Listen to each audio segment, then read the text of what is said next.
It's another workday, Wednesday, following up with the supplier on stuff that I paid for since last week that was supposed to come but didn't come.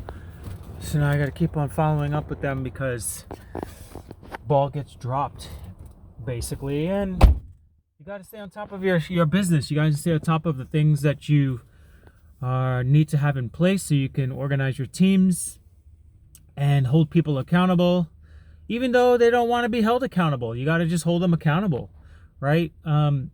That's the hardest thing I think in business or just in general in life. You're holding yourself accountable and then holding yourself to that high standard of accountability ultimately reflects on your work ethic, your reputation, your dignity, your self-confidence, your leadership skills, and everything else falls in line because of that.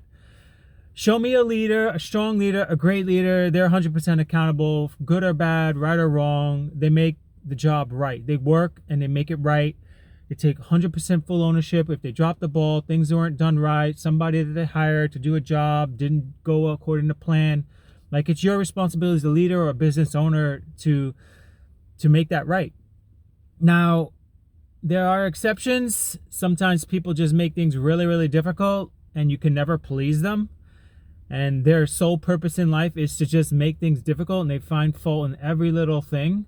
Yes, I've had customers like that. Yes, I've had people just complain and complain and complain and complain. And no matter what you do, they're always complaining and something's not right. And, and that's it. That's their sole purpose. That's what they do. However, if you reach a point in your career or dealing with people that are like that, you have to really understand that, look, this person, you can't please them.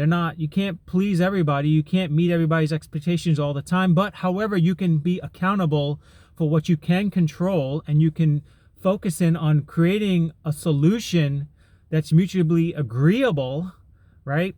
And not just fight to get your way and to win all the time. Because to win every single argument or every single transaction means somebody has to lose. And yes, there's going to be winners and losers in business, yes. However, but if it is for the sake of sacrificing your peace, your joy, your reputation, right, the project, the bigger picture, if you're sacrificing more than what you're gaining, then you're not winning, you're losing. You're losing. All right, and a lot of people get this messed up because they're fighting all these battles and they're little minuscule battles compared to the bigger picture, right? So you got to humble yourself and realize, look, you're not supposed to win all the time. You're supposed to take an ass whipping too.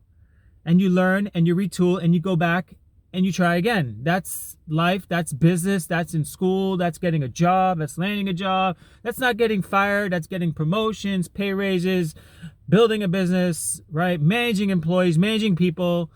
It's just all about winning and losing. You take your wins, you take your losses. You don't just drive and steamroll over people to win all the time, because you don't win. You might win, right now, but in the long term, what is it costing you? Is it costing you your relationships? Is it costing you your reputation? Is it costing you your own dignity?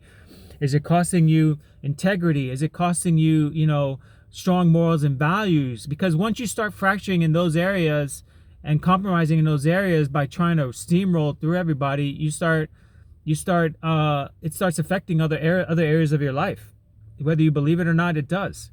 Okay, if you're hardcore in one place, you're going to be hardcore in another place. If you're steamrolling over these relationships here, you're going to steamroll over your relationships in your marriage and your kids and your finances, your job, your leadership, your people skills with your employees and your vendors and your relationships with other businesses and other people, right?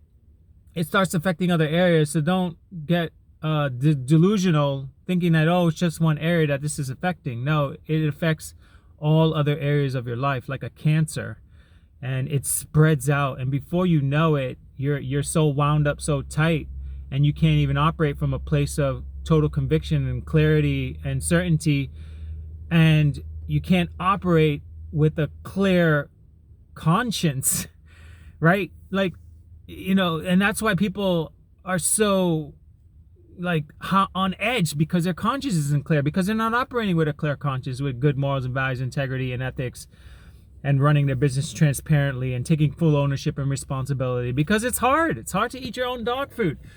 But I always eat my own dog food. I always overproduce, and I right the wrongs. Even if it's wrong, even if I'm not even wrong, I even right the wrong, and I take full responsibility.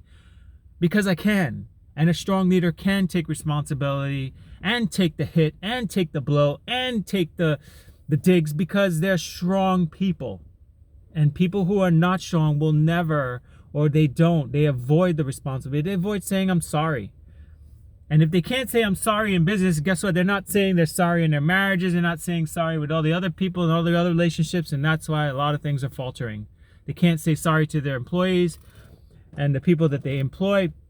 And that's why they have no trust. The employees don't trust them, and they can't build on that, and they can't build their business because there's no trust involved.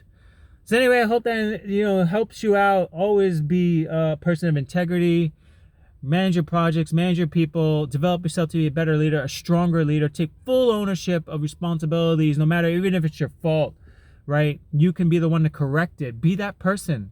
Let that be your reputation. That's a great reputation to have. Anyway, get after it, guys. Make it a great day. Live free, live amazingly.